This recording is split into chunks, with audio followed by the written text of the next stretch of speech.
দিয়েই হাঁটছিল, তাকে হচ্ছে ধাক্কা দিয়েছে একটা রিক্সা। সে হচ্ছে গাছের সাথে বাড়ি খেয়ে গাছের ছাল পর্যন্ত উঠে গেছে, সেইভাবে মানে নিহত হয়েছে। যদি কিছু না করতে পারে তাহলে পরের স্টেপে আমরা যাব, সেই মানে এই 8 দফা দাবি হয়ে যাবে, তখন 1 দফা দাবি হবে। আমার বোন মরলো কেন?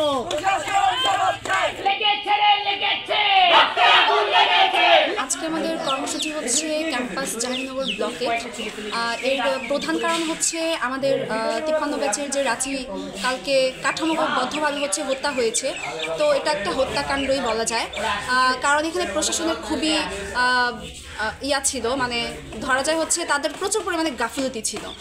তাদের ক্যাম্পাসে পর্যাপ্ত পরিমাণে সিসিটিভি ছিল না। তারপরে হচ্ছে এখানে হাঁটা চলাচল করার জন্য ফুটপাত নেই বলতে গেলে হচ্ছে আপনার সাইড দিয়ে যে হাঁটবো সেদিক দিয়ে হচ্ছে রিক্সা চলাচল করে, যার কারণ হচ্ছে সুন্দরভাবে আমরা যে হাঁটবো সেই পরিবেশটা নেই।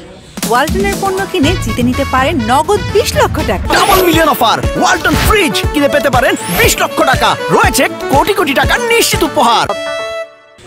এরপরে আর যেটা বলা যায় সেটা হচ্ছে আমাদের ক্যাম্পাসে অনেক প্রতিবন্ধী আছে। তো প্রতিবন্ধী বান্ধব জাহাঙ্গীরনগর না, মোটেই না, কারণ আমাদের রাস্তার পাশে অবশ্যই ফুটপাত দরকার তাদের জন্য, সেটা কিন্তু নেই। এরপরে আমি যেটা বলবো যে ল্যাম্পপোস্টের ব্যাপারে বলবো, ল্যাম্পপোস্টগুলো হচ্ছে দেখা গেছে যে বিভিন্ন জায়গায় ল্যাম্পপোস্ট নষ্ট হয়ে পড়ে আছে, তো পড়ে আছেই, তারা সেগুলো ঠিক করার কোনো মাথা ব্যথা নেই। আর আরেকটা ব্যাপার বলবো সেটা হচ্ছে রাঁচির সম্পর্কে। রাঁচি হচ্ছে সাইড দিয়েই হাঁটছিল, তাকে হচ্ছে ধাক্কা দিয়েছে একটা রিক্সা। সে হচ্ছে গাছের সাথে বাড়ি খেয়ে গাছের ছাল পর্যন্ত উঠে গেছে, সেইভাবে মানে নিহত হয়েছে। তো ওইখানে স্পট ডেট, একটুখানি যেই জীবনটা ছিল সেটা নাপা সেন্টারে গিয়ে সে ওইখানেই মারা গিয়েছে। তো এই যে মেডিকেলের যে সংস্কার করতে হবে আমাদের, বা মেডিকেলের যে উন্নয়ন, সেটা আসলে বহুদিন ধরেই আমরা বলে আসছি, আমাদের ক্যাম্পাসের সিনিয়ররা বলে আসছে, কিন্তু কোনোভাবেই সেখানে কোনো উন্নতির কোনো ছিটেফোঁটাও নেই।